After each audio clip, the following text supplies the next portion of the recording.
अस्सलाम वालेकुम, की हाल चाल है? सही हो? सारे ठीक ठाक हो? उम्मीद करना सारे ठीक ठाक हो सो। अज यार ये मेरा ही संगी की हाल जी? ठीक हो जी? आप खैरियत सुनाओ? शुक्र अल्लाह मजे जो दुआ करा अज से मैं आका यार बाप ला यात्रा जी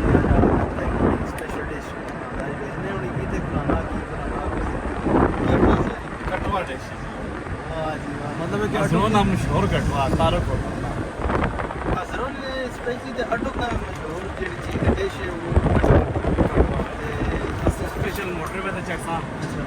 तो से तकरीबन 35-40 किलोमीटर में सफर करसा मोटरवे ना उस तो बाद तारक होटल तक पहुंचना इंशाल्लाह। ते के जाओ ना पहले खाते ही बड़े मजे का होना है। अच्छा मतलब है कि खा के चासा से बेहतरीन चासा से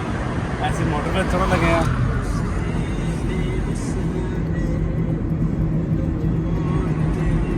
केड़े इंटरचेंज ते लसा ਅਸੀਂ ਗਾਜ਼ੀ ਇੰਟਰਚੇਂਜ ਤੇ ਲਾਸਟ ठीक हो गया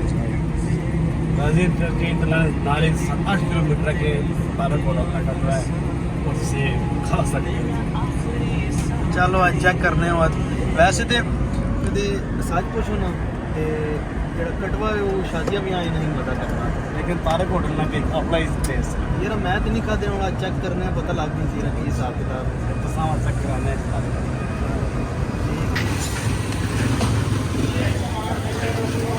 अस्सलाम वालेकुम भाई कटवाया वे उधर बैठना था कि उधर पैसा इधर पैसा कि उधर पैसा ठंडा है तुम्हारी मर्जी ठीक है बस उधर बैठ ठीक है मेहरबानी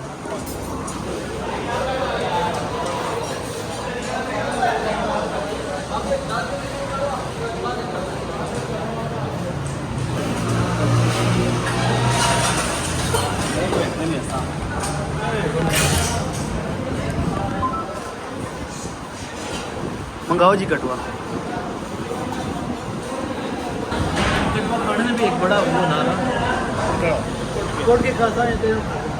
इधर दिल की खा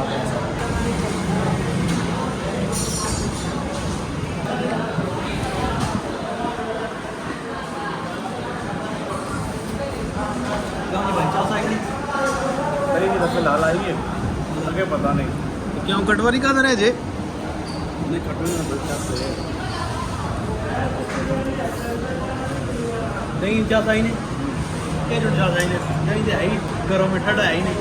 पता है ना यार पाकिस्तान होटल है कि तारक होटल तारक होटल है भाई अब भाई तो sana नहीं ठंडा नहीं ऐसा ठंडा करा करो तो आगे क्या साल दही खाली कटवे नहीं चाहता आवे दही नहीं चाहता सही होता वाह जी वाह आ गया कटवा और मैं तो गल दसना ना भाई इस कटवे नहीं उचास नहीं है नजर आने चीज उचास नहीं जेडी शादी है मैं पहले दसाया ना याद ने लेकिन चलो टेस्ट चेक करने के जा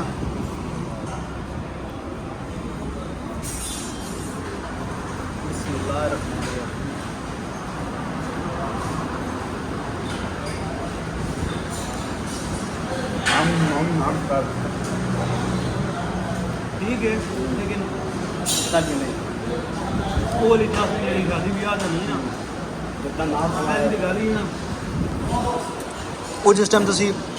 भर के आने हो ना ये डगा लगे आने नु ते उस गोश्त नहीं मकदार कितनी होती है इस वे कितनी वो शादी होती है ठीक गल ना कटवा अगर मिलना था ना जगह सेम वही चास होनी चाहिए क्या हर बंदा फिर उस सोच के आना ना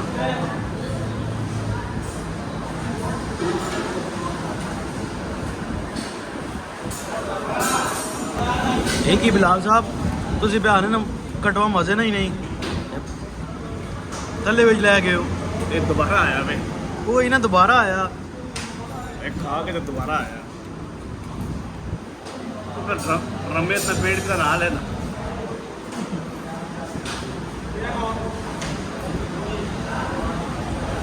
बड़ी मुफीद चीज़ है जी जी बिल्कुल पता है सेहत में बड़ी मुफीद है लेकिन ये रोटी ना खाओ ये खाओ तो काम मुफीद है ये जो नहीं मुफीद है पेट के अंदर बड़ी चाहिए नहीं पेट ने अंदर तां वाली चीज नहीं विच और कोई ना होवे ड्रम का पेट है ड्रम इतना पेट है उसका नहीं लगता ठीक है ये हुण देखो सलाद दे भी पैसे पूरी की दियो ना इतने दूर आया हम अच्छा यार कटवा तो सका के दा लेकिन जिस टाइम बिल वेखा तो वो छोड़ गए एक प्लेट कटवा आई तो ये तुसी जरा बिल चेक करो 1218 रुपये बिल बना कुछ खुदा ना खौफ करो यार हेलो जी रेहान भाई ते के जे एक्सपीरियंस रहा कटवाना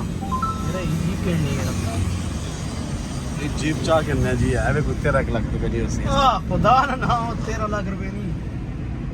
जिस मैंने शौकिया रखी भी है ना सब पूछो ना वाक्सी जी 13-14 लाख रुपए नहीं है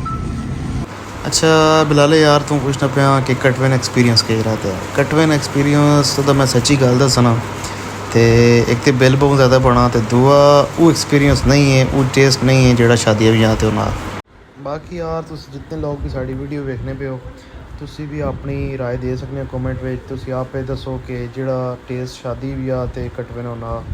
या फिर आप संगी यार पकाने हैं सारे रल के उस नाल जेड़ा टेस्ट होना वो इस टेस्ट तो अलग होना या नहीं होना वो ज़्यादा मेरे ख्याल से वो ज़्यादा मज़ेदार होना अपनी राय जी तुम आप कमेंट में लाजमी दियो तो इंशाल्लाह मिलने नैक्सट वीडियो में किसी और अच्छी चीज़ अगर विजिट कर सा तो तुम भी नाल विजिट करा सा तक इसते अल्लाह हाफिज़।